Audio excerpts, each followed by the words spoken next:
This is Let's Talk Business with your hosts, Heather Boehme and Howie Nestel. Now, here's Heather. Welcome to Let's Talk Business, a show that talks entrepreneurship with some of the best businesses in the San Antonio area. Coming up on the show today, we're going to talk with Tirza Nestel, a nutrition partner and pediatric dietitian who empowers parents to make a difference in their children's lives through food. Tirza, welcome to the show. Thank you, Heather. I'm happy to be here this morning. And you're Tirza Nestel, so... Yes, and she's not my wife, so she is my... sister. There we I go. love it. Who's the male or female version of who? Today, she is the female version of me.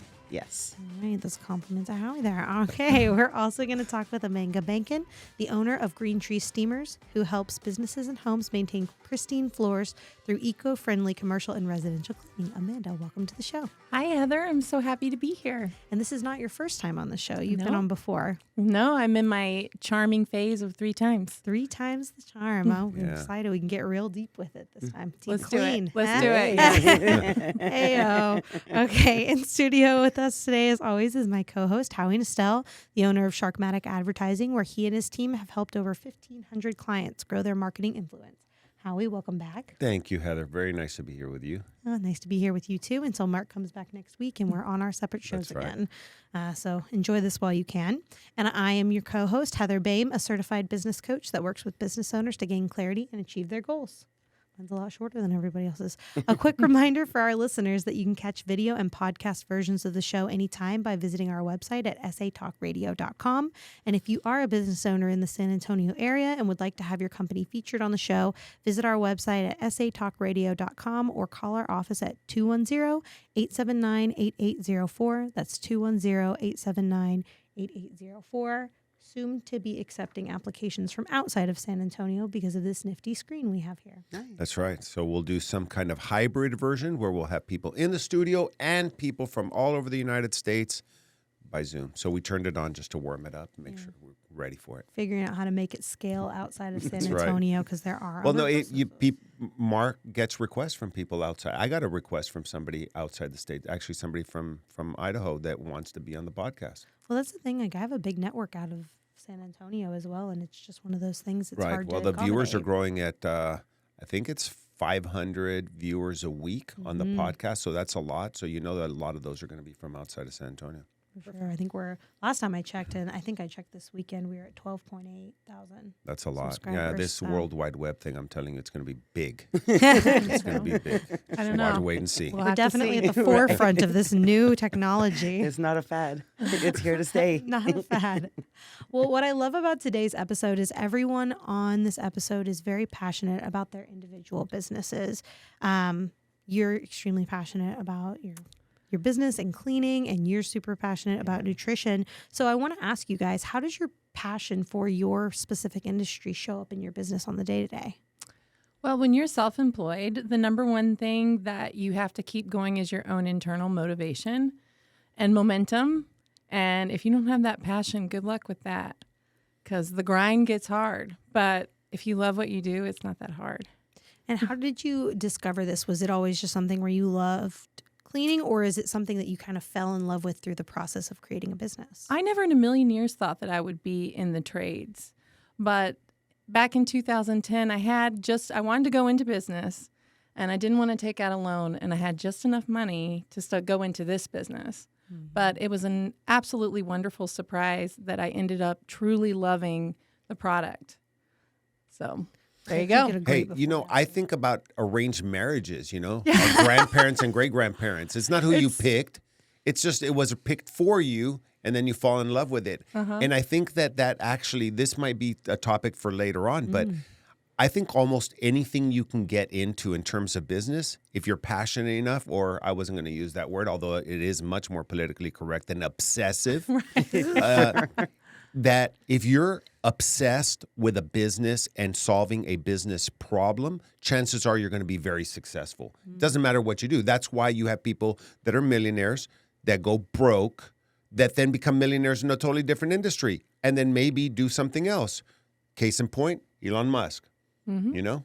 Absolutely. So Electric cars, what does that have to do with putting people in space and satellites? And what does that have to do with all these other businesses and PayPal and everything else he was involved with? It's this mindset and it's this obsession of, I got to get into this and it has to succeed, not just for the sake of money, but because this is my reputation. I'm all in because I'm obsessed with clean floors. I'm obsessed with helping businesses grow, Heather. I'm obsessed with, making sure that people know that nutrition is their fuel for life. And it's going to affect the quality of their life and the length of their days and all this other stuff. So it's And these obsessed obsessions with that drive us. entrepreneurship as well. Like there is nothing in the world I love more than being a business owner. It's part of my identity, and exactly what Howie was saying. It comes from this obsession of putting my name behind something that's top notch. Oh yeah, and you take it personally. I know. I know. But even now, by the way, tell us a little bit about your Google ratings. Well, as of today, I've never received anything less than a 5-star. And I have one thing I've realized is that customers don't have the expectation that you're never going to make a mistake. What happens is after you make the mistake, how do you behave? How do you handle it? And I take that part very personally. Customer service is top for me. So anytime there is an issue, I look at it, acknowledge it, self-correct it, and then create a lifetime customer from that. And good communication, too, which is one of Heather's big things. As a business coach, she talks about this all the time. Communicate. You're going to be late. You're going to do that. Communicate it. Communicate it. If it's not going to work, how are you going to communicate what happened, what can be done to rectify it, et cetera? Absolutely. I have a couple of things to add. The passion comes from within based on your outside audience. And what they thrive on is not only your passion, but you being their cheerleader, you rooting them on. They know that they can do more, they can do better. They want to succeed, but sometimes they need that push. And if you don't have the passion within you in what you're doing, it's very hard to communicate that. So you want to look at your audience, you want to be positive, you always want to give them the yes, you can and you will. Now, it may not be perfect. And what does that look like to you? It's not what my expectation is. It's what is your expectation. But here are the tools. Here is the way to get from your point to the other point that you're trying to establish. And people will come to me and say, oh, you're a dietitian. Oh, you're a nutritionist. But I always want to say to them, feel comfortable. Don't look at me as the food police. Don't look at me as somebody that's going to tell you what you can't do. Let's talk about what you can do. Let's talk about what's going to motivate you. What's going to give you that extra fuel in the morning. So my passion is really outwardly viewed and acknowledged just because I practice it, number one. And number two is because I really am there to cheer them on, to show them that they can, that they will. It doesn't have to be tomorrow. Listen, I never want you to throw away what you have in your kitchen. I want you to finish it and then just do better then. Well, and that's something that I think is an interesting point, because when we were in our pre-show Zoom, it's a Zoom, right? It's so easy to check out via Zoom, and nobody suggested a passion for their business topic. But when Tirza was talking, it just leapt out of the screen. She obviously loves what she does. And I've met Amanda before, and she is passionate about providing high quality service.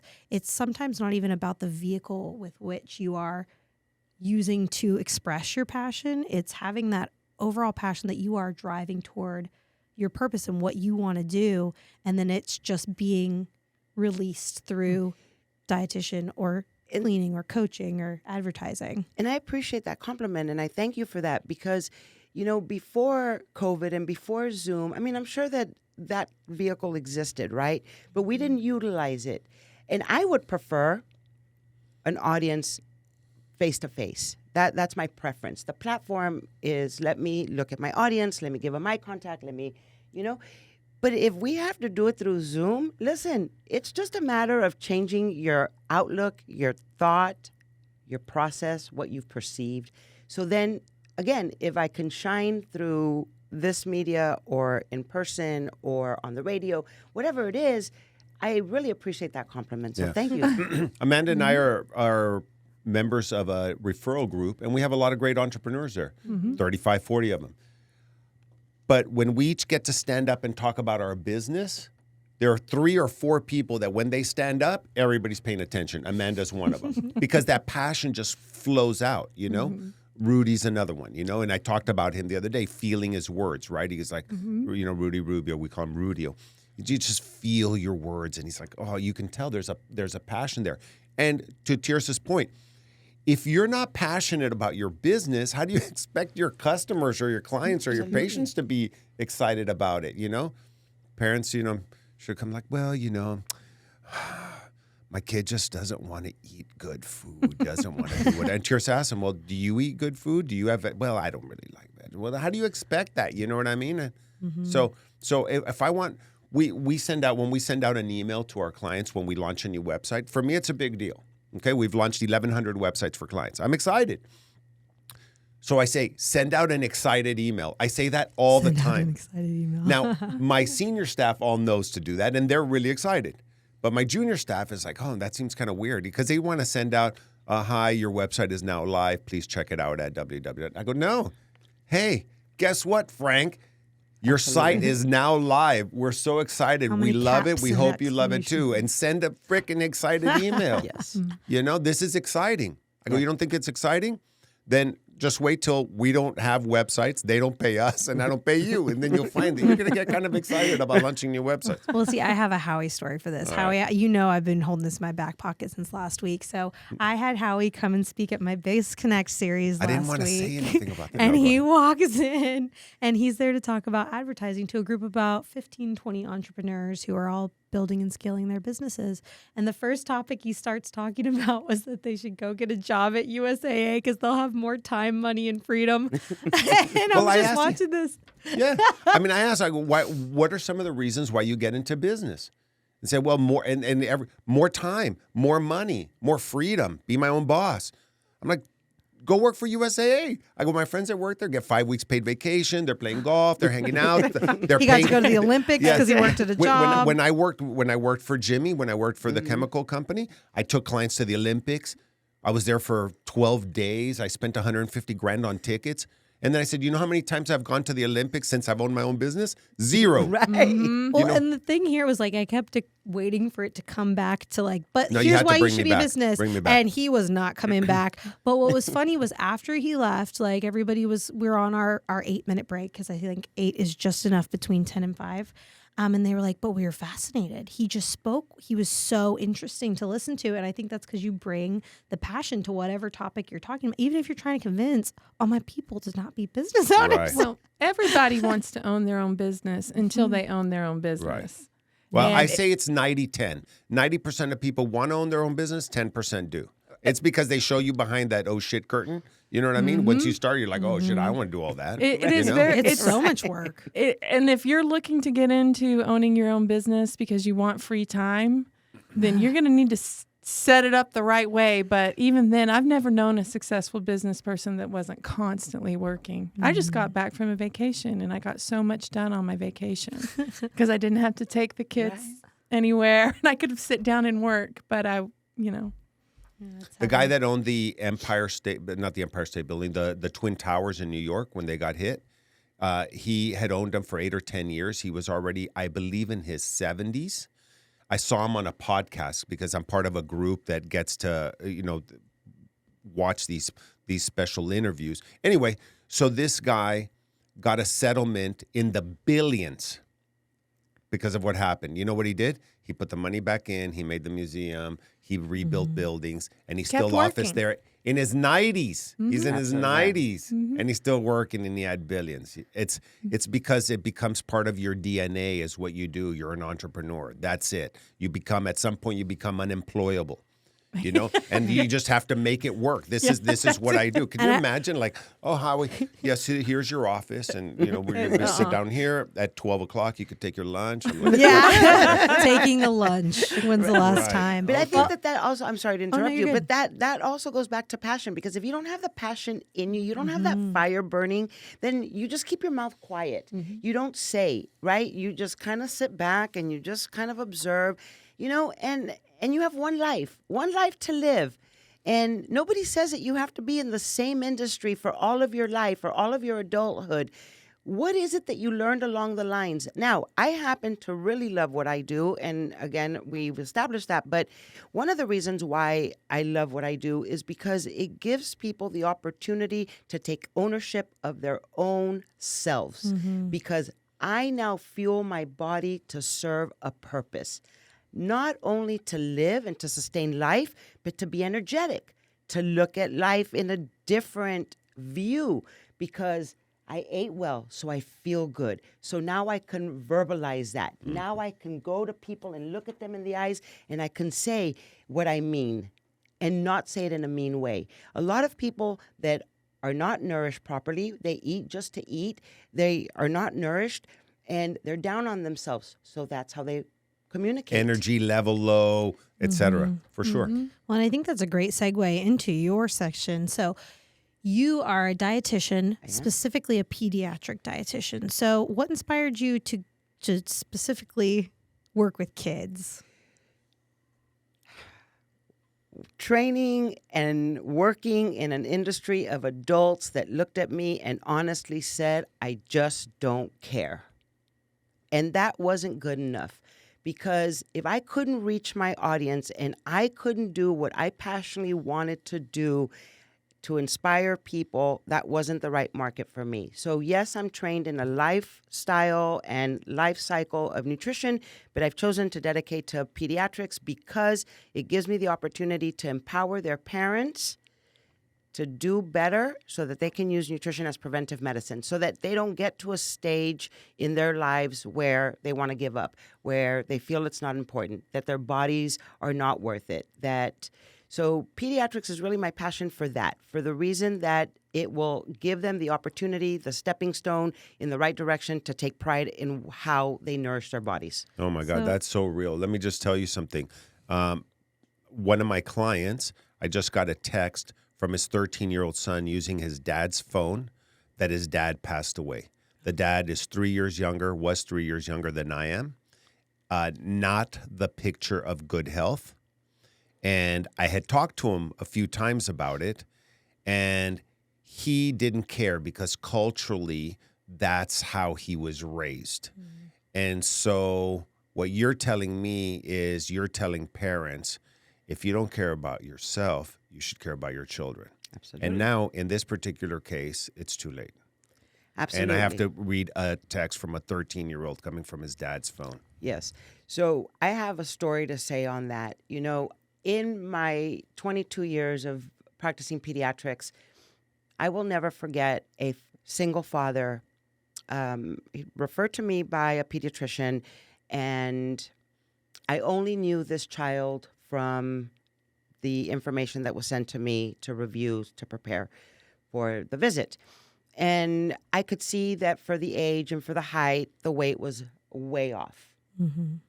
So in my mind, I was preparing of how to approach. Now, I always take into consideration that really it's the parent that I'm addressing, not the child, because the parent has all the control.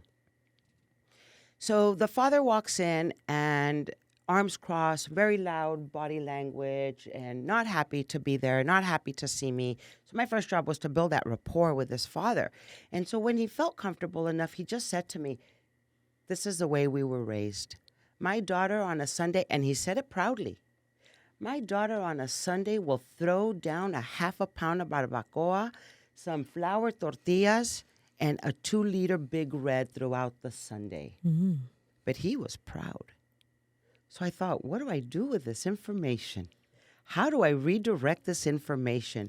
You never go in saying, oh, you have to give that up. No. You find a way to say, I understand. I never want to take away what your culture, what you're used to, what brings you happiness on a Sunday, what you look forward to with, on a Sunday morning. But how about we do, instead of flour tortillas, we do corn tortillas. Instead of a half a pound, we do a fourth of a pound. What about we take a little break in between so that maybe we don't have to down it so quickly? And maybe the Big Red, now we do a couple of cans as opposed to the 2-liter, And sure enough, throughout the course of our visits, we were able to get it down to where they were comfortable. I was comfortable with the approach to this particular situation. And it's always theirs to own. It's not my problem. But if they're open and willing to receive the information and apply the tools, then my job was done. Yeah, I like what you said. Better than. Absolutely. You do better than. Well, and I think a lot of people, when they hear dietitian, nutritionist, they think weight. What are some of the other health benefits beyond just weight that kids experience just by getting on a healthier eating habit? Oh, the positiveness that they see themselves, their body image, their ability to play sports, their ability to listen better in school, the way they sleep, their sleep patterns are so much better. Their life just becomes brighter. You know, because you're fueling your body with less processed over processed foods that your body has to work so hard to break down. So if your body has to do less because the food was pure, then your body is your vehicle to be able to use it to move forth in your goals. So I think that positive self-image is one of the biggest outcomes of good nutrition. And that'll affect just about everything. Everything. Well, quality of life overall. I mean, you look at people who've cared about nutrition, ate properly. That doesn't mean didn't drink. Doesn't mean didn't eat some barbacoa on Sundays once in a while. But overall, proper nutrition, you see the quality of life when they get into their 60s, 70s, and 80s is much better than the people that did not. Absolutely. So one thing that I like to remind my clients, my patients, my audience is what you do for your body today, you can surely ask your body to do later in life. If you've done nothing for your body now, what are you expecting your body to do later? Right. Return on investment. There you go. Yeah. Right. So, and I want children to be children. Listen, Howie and I, obviously we're brother and sister. We know each other. We're at family functions together. It's not that we don't take a piece of this or we don't indulge in this or sometimes we have some of this. But if you just figure out what's the best way to apply this to you as an individual, because it's all individual cases. So I want children to continue to be children. I just want them to make better choices because of how they feel, how they're sleeping, how they're performing out on the sports field, how their grades are reflecting back. And so that's motivation in itself. And Heather has very young, very cute kids. Yes, they're very so cute. I'm sure this is very cute. helpful. Well, I think one point that we talked about earlier was like kids are a captive audience up until they're 15, 16 and they start driving. So what are your thoughts crazy, on that? maybe. They're I got 2 of those right now. Then they're out on the roads and you can't Right. quite control them as much. But I think about that all the time. I have an 8-month-old and a 3-year-old, and I might be able to sneak a Coke here and there, but like they have no choice in what I allow them to consume. Absolutely. So do you see that parents will just change their kids' diet, or does it affect the parents in how they view nutrition as well when they work with you? So I do a lot of public speaking, and one thing that I always say to my audience is I'm not here to convince you as an adult to change the way you're eating, but it surely would help your children if they saw and they learned from you. We as adults have established taste buds. Very difficult to change because you're not changing your mindset. Now, maybe as a young kiddo, you didn't like a certain vegetable and you've tried it now as an adult or you still don't like it. Then you choose not to give it to your child because you don't like it. So this is where I step in and I say, listen, don't cheat your children out of their virginized taste buds, right? Mm-hmm. Taste is learned. So if you would like to give them the empowerment, then it's your obligation to introduce it. Absolutely, because not all Mexican kids automatically like arroz and frijoles and all that stuff. It's what you train them to do. Last night, I 2 nights I did Mexican Heritage Night at my house. So I went and got taco palenque. But, I got the sirloin. I got the things that were the least fatty. You know what they wanted? They wanted burgers. But you know what? I knew if I came home with rice, beans, tortillas, and frijoles and carne, they're going to eat it. Absolutely. And they loved it. You know what I mean? And so you're right. We're normally as parents applying our likes and dislikes and passing them on to the next generation. Well, I saw Amanda laugh a little yeah. bit. What is the food that your children don't eat because you don't like them? Because I definitely have one. Well, I was thinking a little bit too about the captive audience thing, and I want to catch up with you in about 10 years because I have a 12-year-old daughter, and I was just thinking she won't eat barbecue sauce. My son won't eat anything. Just bizarre things. But I was thinking too that children always they're influenced by their parents, and that my kids' own poor eating habits, if I'm really being honest, Sure. I know where they came from. And Yeah, it's your husband, for sure. absolutely. Of course, their father, for sure. No, but that was what I was really thinking was it is the parents, and I think that's why that's so cool that's where you focus as well in coaching them. But I think that applies to everything in life. You know, people would say to me, how come you don't make your bed? I'm like, because my mother didn't make me make my bed. Mm-hmm. You know, so Right. Yeah. why are you this way? Because that's the way my mother was. Yeah, it's hard to get a new habit when you've had ones ingrained for your entire Oh yeah, life. we You have to we be become our subconscious. parents as much as we don't want to. We become our parents. Right. Look at us all grimacing. Every here. time, Watching the every video. time, I Yeah. hear my mother's voice come out of my mouth. But Amanda, I like what you said about the kids because I had easily 10 or 15 theories about how things were going to be when I had kids. Yeah. And then I had kids, and my theories changed. And then once my kids became teenagers, and I have 3 of them, a tween and 2 teens, now I'll have a whole different set of theories, you know?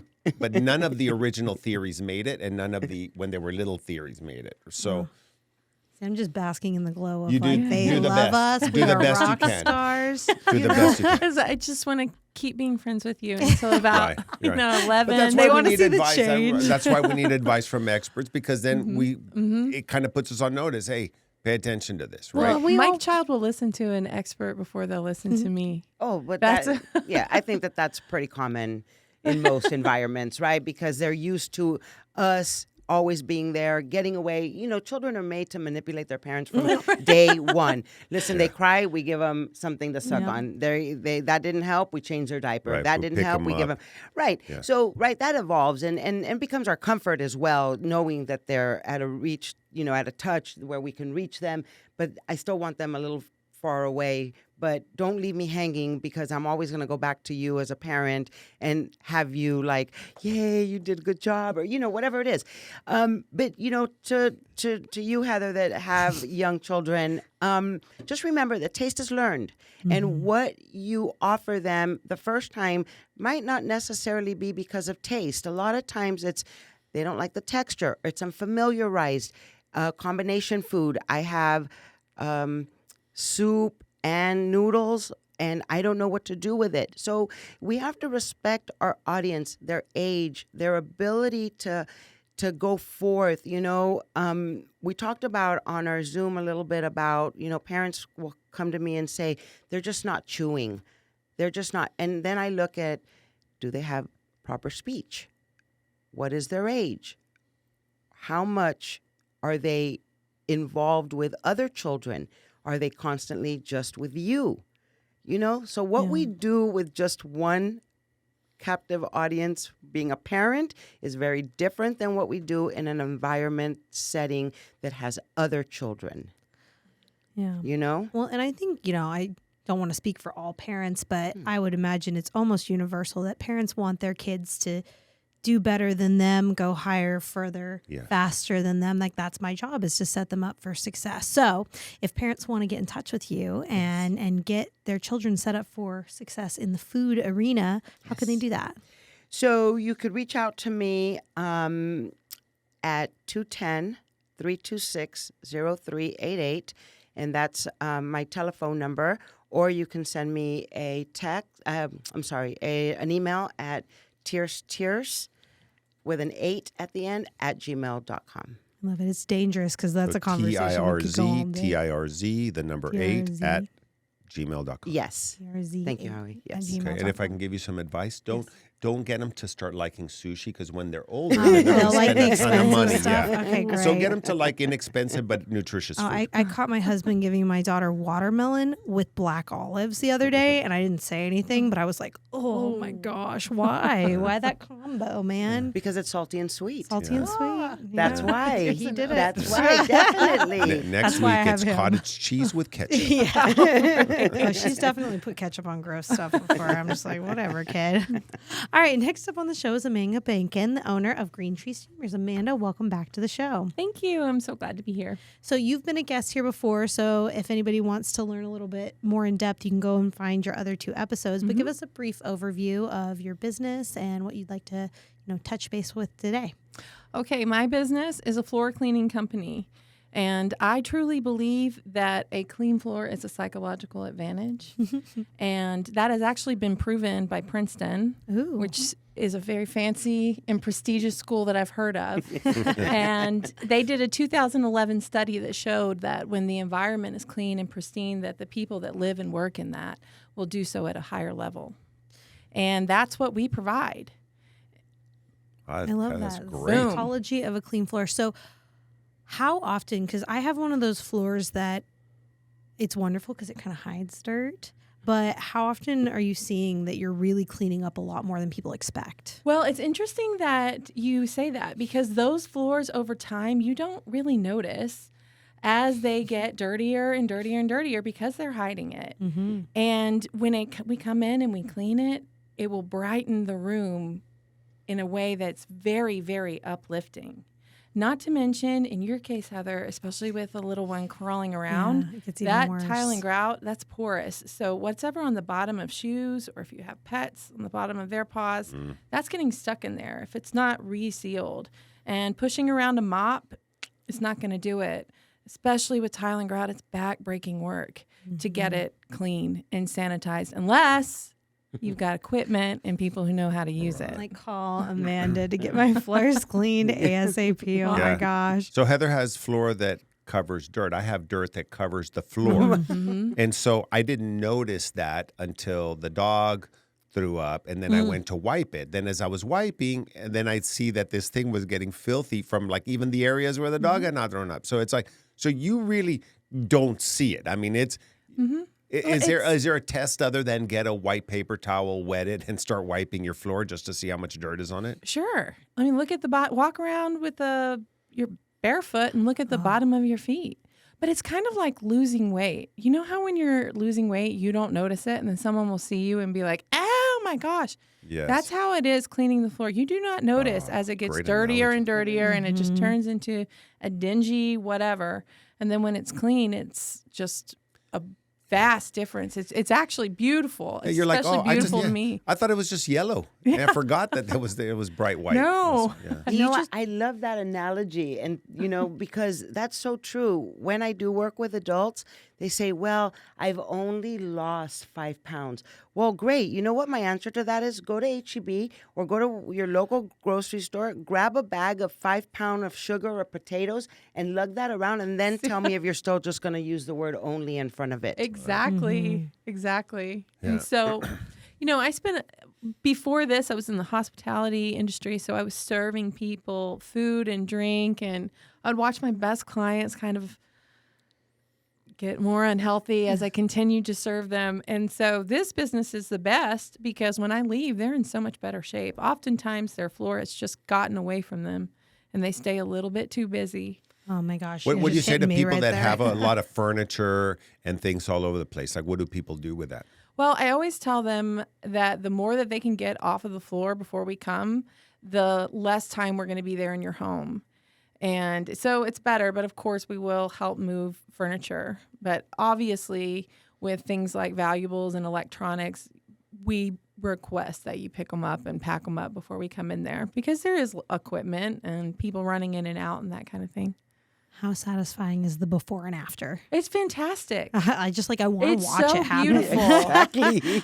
I mean, that is the most delightful surprise is how much I really, really, really like leaving a place cleaner. Do you take videos of that? Because I would watch that on Oh, TikTok. yeah. Yeah, those mesmerizing, Those that thing cleaning. Before and Oh. after, just watching Well, them pressure wash funny stuff? that you should mention that, Heather, because I am.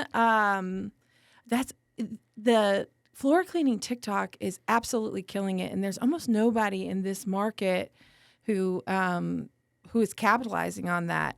But I'm working on it. Because you're also kind of a Twitter queen. Tell us a little bit about that. Oh, that's my personal account. It's a joke account. Wait, and now, is it Twitter or is it X? And it's X It's now, I X guess. now, yes. But that's right there. That's the reason that I'm self-employed, or one of the reasons, because I can make these jokes, and it's like, what are they going to do? No one's going to fire me, and I write my own. No one's writing my paycheck, and it just kind of took off. It started off as parenting humor, and then it just kind of took off. I think it's almost at 78,000. Where do we find you on X? It's Mom on Fire. And Howie, you know me. It's not PG. Just FYI, it's an adult account, and that's why I'm self-employed, so Perfect. I can have joke accounts. I love it. Thank It's you, all Heather. because of the I wasn't expecting that, but thank you so much. I remember the first time I met you, like you had a funny observation about the presentation that we were watching, and you were like, "Hey, by the way, look at my Twitter." Let me just, and it was funny. And that's my life too. Is always just hang on one second. Well, I feel like that's going to translate really well because I don't have Twitter. I just like never quite got into it, or we're just going to call it Twitter here. It's X, I know. But I'm on TikTok, and I will watch your account so hard because I feel like that translates that skill That's set. the new frontier for me, and this goes to small business ownership. So I had two ways I could do this. I could try and teach myself how to use TikTok and do my own content, or I could hire a professional and let a professional do a professional's job. And so that's the route that I went, because I've learned that through my own business. People are always telling me, oh, me and my husband, we're going to clear out the weekend and we're going to clean the floor. And it's like, okay, let me know how that goes. Right. It's and then they'll call back and say, wow, we worked for 12 hours and had a 2 square feet area. And so it's the same with me in social media marketing, is that the technicians can get the footage, and then I actually have my onboarding for Crükus marketing to do, and TikTok is the area, because there are people making videos of of rugs being cleaned, and people are watching it to relax. And these videos are getting like 500,000 views, just an insane amount of views. So that is the next frontier for me. And it's funny you should mention that. It's even better when they do the "Am I the Asshole" Reddit posts while you watch something get cleaned. It sucks me in every time. I'm like, are you? And then I watch the whole video. And that's a whole new frontier for me. But I have to be strategic. And actually, I've learned quite a bit from you, Howie, on this, because Howie gives an educational moment every week. So I hear all these business tips. Complimentary. Thank you so much. Yeah, we're in that free model right now, but then we're going to be okay. Well, I'll be there. But that is the small business owner's trap, is trying to do everything yourself, thinking that you're saving money, when if you invest in for instance, a professional website versus what me back in my office can do, that you make so much more money. So that mindset of getting out of that scarcity mindset and investing in your business appropriately where it needs to be invested in, that is been key for me. Yeah, so I'll throw out one more of the freebies. One is, yes, and I've been there. I wanted to do everything myself because I figure if I know how to do it, then people can't pull the wool over my eyes. And then if I sub it out, then I know how much to pay and how long it's supposed to take, etc. Well, there's so many business functions that you can't do them all yourself, okay? And there's some that have some pretty negative repercussions if you don't do them right, i.e. your own taxes. Yeah. And then you submit them to the IRS. And you're like, well, I mean, I did it. I watched a YouTube video. I figured it wasn't that big of a deal, so I filed my own taxes. And not saying and I've been there. I'm not saying. But here's the next thing in that free advice model, and it's worth what you pay for it, right? But how do you monetize those views and all those likes and all this other stuff? Because I love likes and I love views. But if they don't monetize, meaning they don't turn into business, they don't turn into prospects, they don't turn into opportunities, it's a nice ego boost. But unfortunately, Frost doesn't take that as a mortgage payment, right? That's right. So Well, and that's the key. And where I'm going now is just brand recognition and getting our name out there. And that's what I was looking for, because you are a brand, actually. So getting the company name out there and getting you, Amanda Behnken, as a brand out there, then people will remember you. And then you could tell them what you do.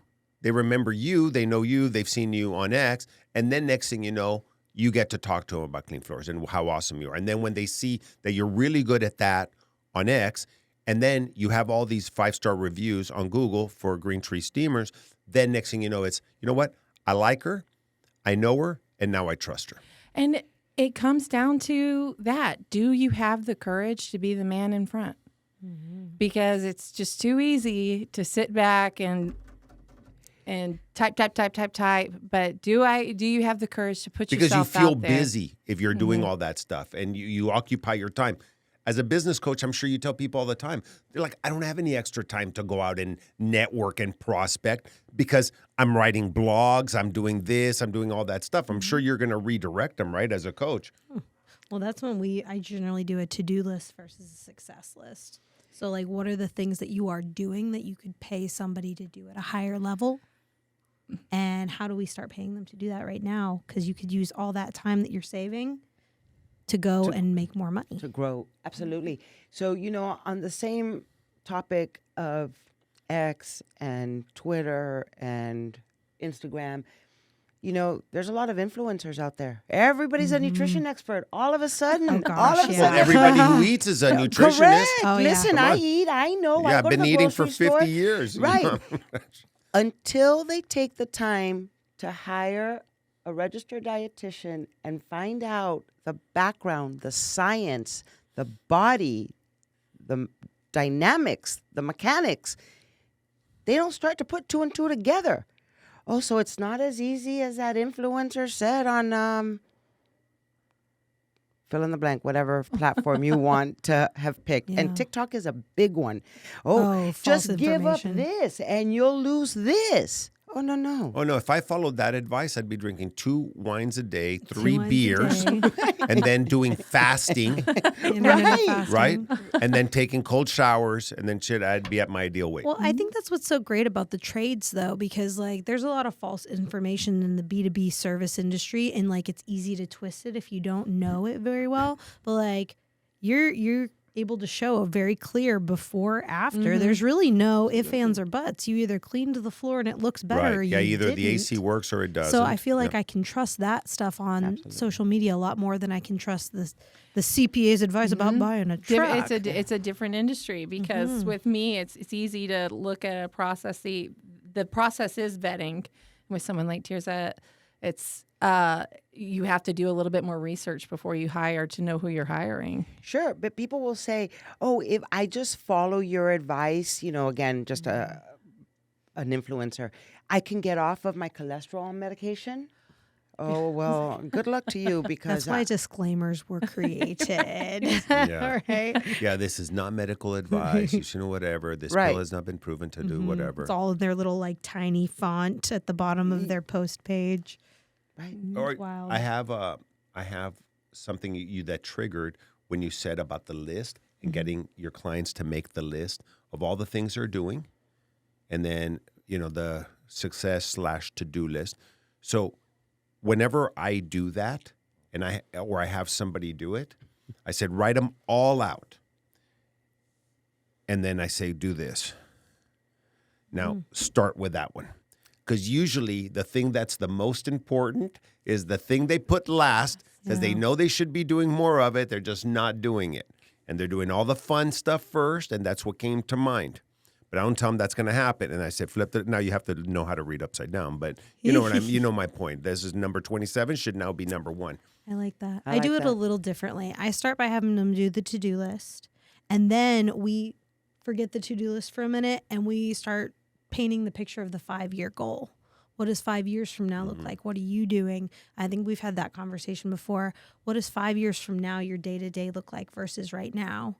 Then go back to the do list, and what on this list is actually going to give you traction toward the 5-year goal. And generally, it's not answering an email or answering a phone call or any of those low level items is the stuff that don't have natural consequences. It's the showing up to the networking. It's making those connections. It's creating a brand that can go the distance. It's those things that are easy to kick to the next week, next year, next month that add up over time and compound into not achieving your 5 years. Absolutely. One of the things that I feel that I want my last impression to be, and their first impression of me is to be, when I think of doing better for my body, when I think about preventing disease, I want to think about my nutrition.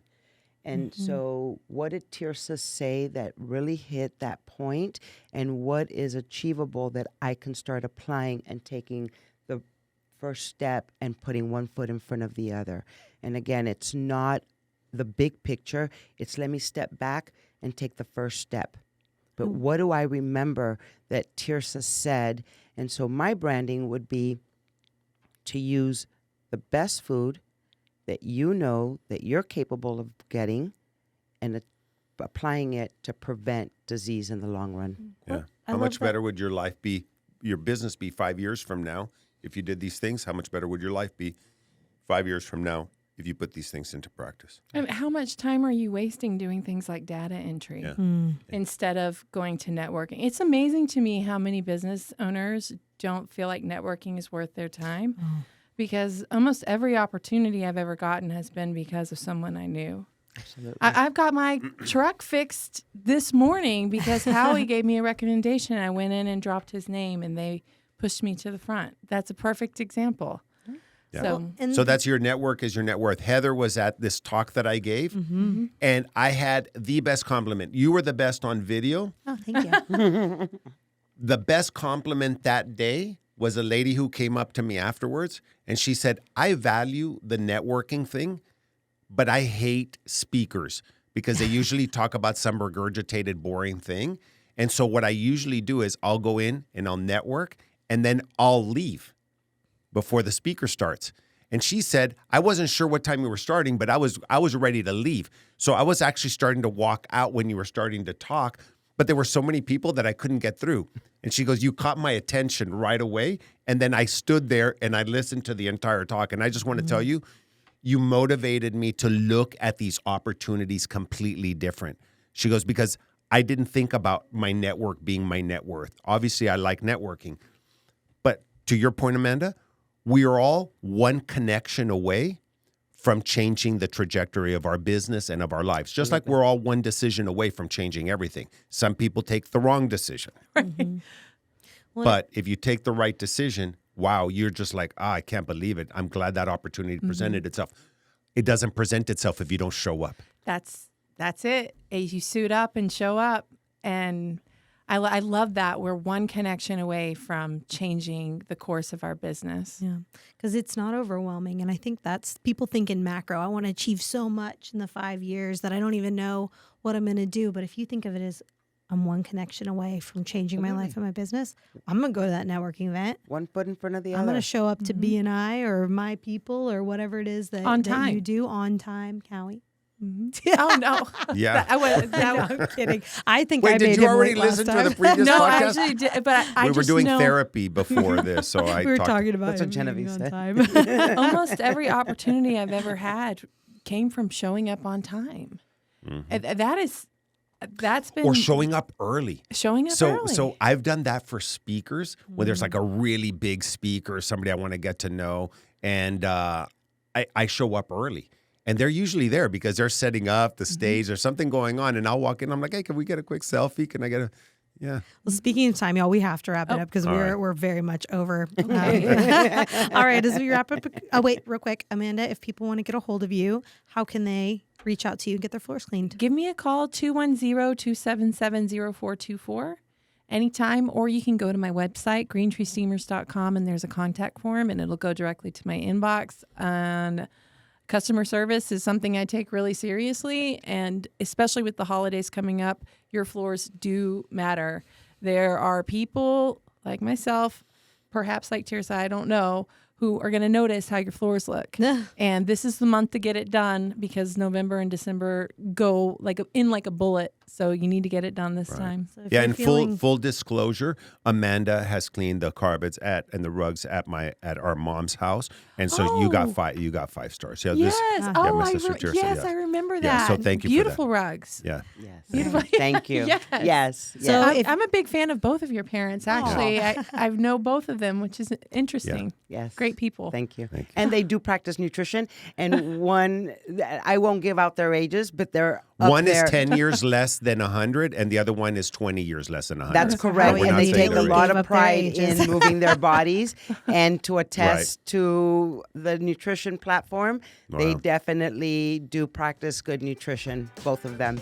So if you're looking for a nutrition partner, look me up. I'm Yep, happy to if you're help. looking for nutrition, Tirza, reach out to her. If you are feeling a little bit of shame like I am about how your floors are probably looking, reach out to Amanda. I can help. And as we wrap up the show, a quick reminder to check out our latest podcast or catch video versions of the show on our website at satalkradio.com. That's going to be it for us for this show. Have a great week, and we'll see you on the next one. Thank you. Thank guys. you. Thanks.